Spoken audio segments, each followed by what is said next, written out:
There's no feeling more intense than starting over. If you've broken your Scratch project moments after you've shared it, as I have, or you spent hours working on a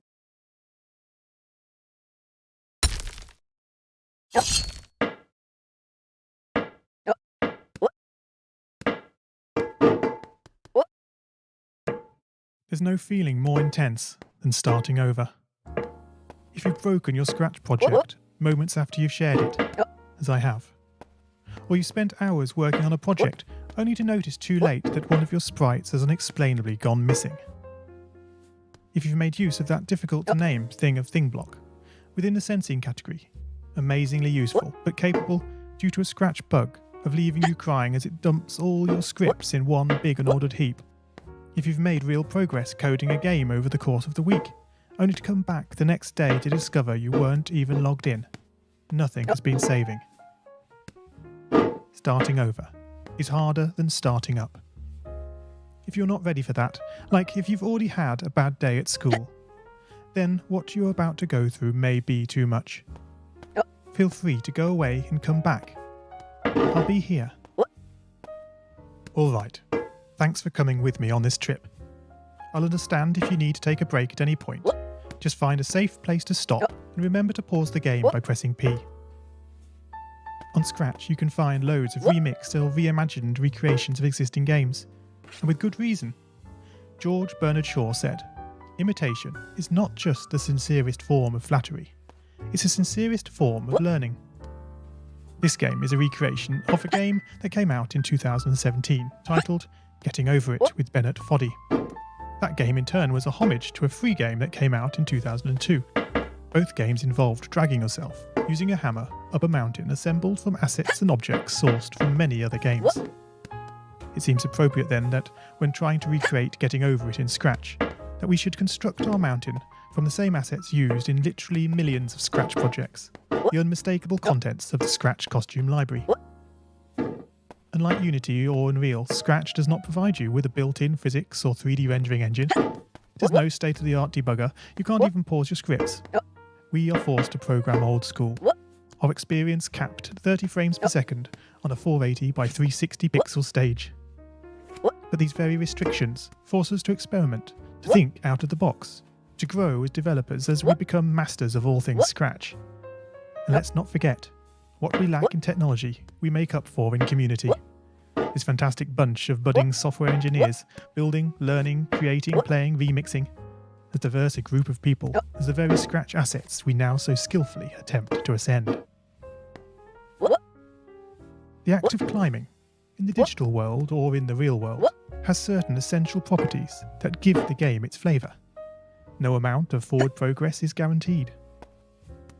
When you start Getting Over It, you're standing next to a dead tree, which blocks the way to the entire rest of the game. You prod and poke at it, exploring the limits of your reach and strength, trying to find a way up. When starting a new Scratch project, that initial blank slate is both refreshing and at times a little scary. Wouldn't it be great if we could travel forward in time and review our finished projects to see how well they turned out? I certainly wish we could.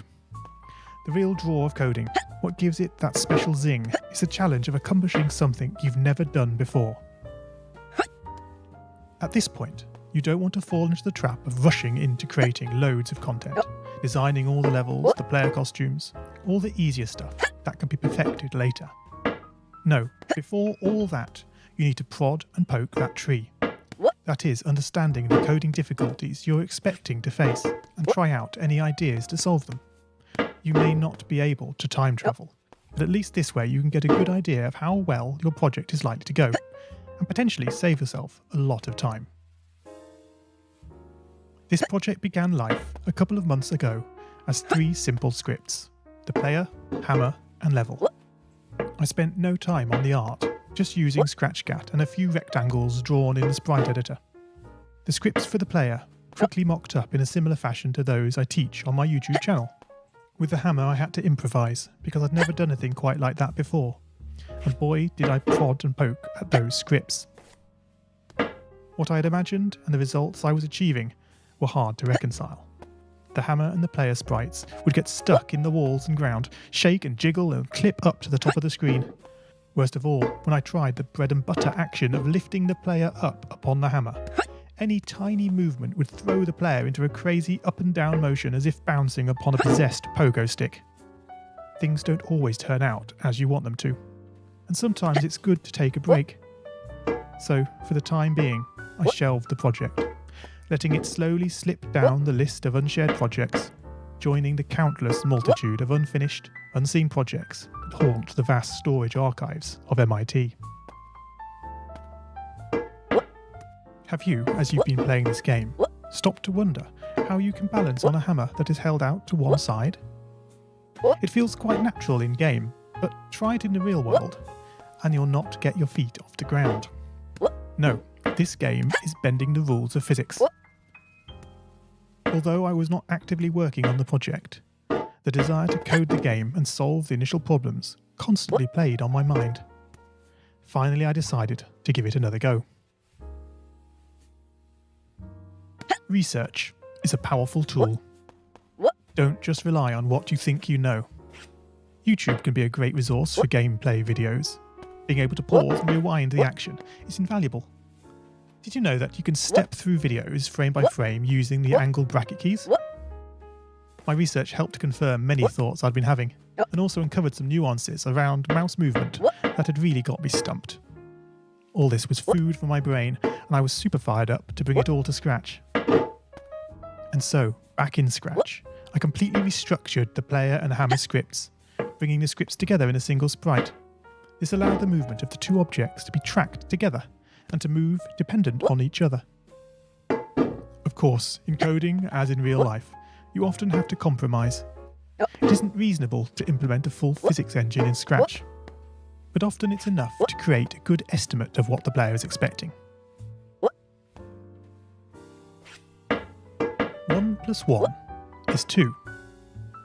If this wasn't always the case, if sometimes the answer was 3, then we would be in trouble.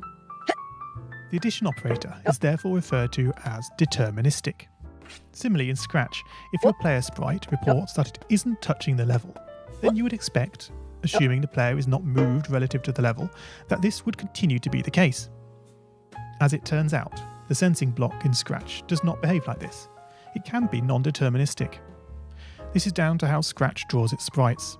Their size and shape can change very slightly depending where on the screen they are first visualized.